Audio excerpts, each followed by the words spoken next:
ആരെയും വിശ്വസിക്കരുതെന്ന് സുപ്രീം കോടതി പറഞ്ഞത് വെറുതെയല്ല.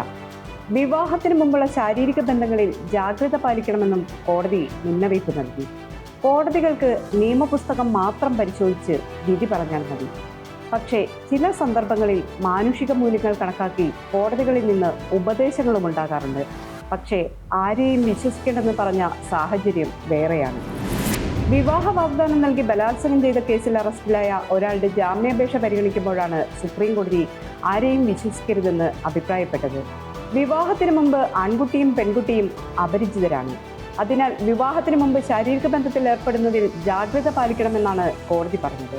വിവാഹിതനായിരുന്നിട്ടും 30-കാരിയെ വിവാഹം കഴിക്കാമെന്ന് വാഗ്ദാനം ചെയ്ത് ലൈംഗികമായി പീഡിപ്പിച്ചു എന്നാണ് പരാതി.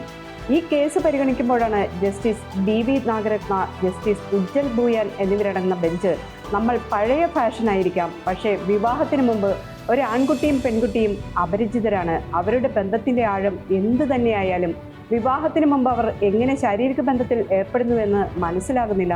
വളരെ ശ്രദ്ധിക്കണം. വിവാഹത്തിന് മുമ്പ് ആരും ആരെയും വിശ്വസിക്കരുത് എന്ന് പറഞ്ഞു വെച്ചത്.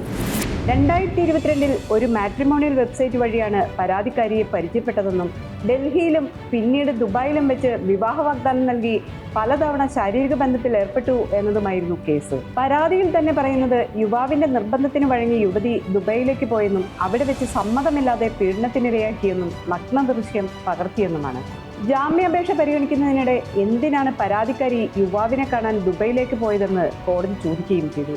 ഒരു മാട്രിമോണിയൽ വെബ്സൈറ്റിലൂടെയാണ് ഇരുവരും കണ്ടുമുട്ടിയതെന്നും വിവാഹം കഴിക്കാൻ പദ്ധതിയിട്ടിരുന്നതായും യുവതി മറുപടി നൽകി. എന്നാൽ വിവാഹത്തിന് മുമ്പ് അങ്ങനെ പോകരുതായിരുന്നു എന്നും ഈ വിഷയം നിങ്ങൾ തന്നെ മധ്യസ്ഥതയിലൂടെ പരിഹരിക്കുന്നതാണ് നല്ലതെന്നും കോടതി നിലപാടെടുത്തു. പരസ്പര സമ്മതത്തോടെ ലൈംഗിക ബന്ധത്തിൽ ഏർപ്പെടുകയും ബന്ധം വഷളായ ശേഷം പീഡന കേസുകൾ ഫയൽ ചെയ്ത് നീതിന്യായ വ്യവസ്ഥ ദുരുപയോഗം ചെയ്യുന്നതിൽ ഇതേ കോടതി തന്നെ പലപ്പോഴും ആശങ്ക പ്രകടിപ്പിച്ചിരുന്നു. വിവാഹിതയായ ഒരു സ്ത്രീയെ വിവാഹ വാഗ്ദാനം നൽകി ലൈംഗിക ബന്ധത്തിൽ ഏർപ്പെട്ടെന്ന് പറഞ്ഞ് ഒരു പുരുഷനെതിരെ ബലാത്സംഗ കേസ് ഫയൽ ചെയ്യാൻ കഴിയില്ലെന്നായിരുന്നു ജസ്റ്റിസുമാരായ ബി നാഗരത്ന, ഉജ്ജൽ ഭൂയാൻ എന്നിവരടങ്ങിയ ബെഞ്ച് തന്നെ നേരത്തെ നിരീക്ഷണം നടത്തിയത്. വിവാഹ വാഗ്ദാനത്തെ തുടർന്നുള്ള ലൈംഗിക ബന്ധം പിന്നീട് ബലാത്സംഗമായി കണക്കാക്കാനാവില്ലെന്ന് കോടതി പലതവണ ആവർത്തിച്ച് വ്യക്തമാക്കിയിട്ടുണ്ട്.